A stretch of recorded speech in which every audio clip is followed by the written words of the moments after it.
Hi everyone, I'm Nicole.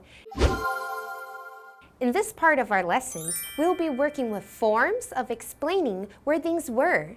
We have already seen the phrases there is and there are. And you remember we use these phrases to describe places to others.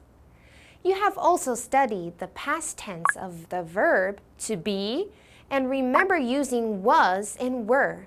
Finally, when we speak about the past, we use a time reference like yesterday, last week, ago, and so on. Great! Let's get started.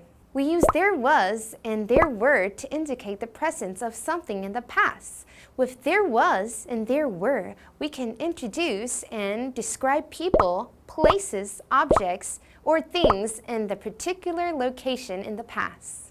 Let's see some example. There was a big tree in my backyard.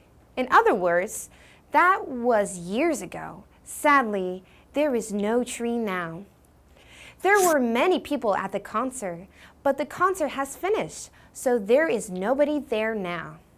So if we travel back in time and describe life the way it was then, we can say, there was a large school next to the church.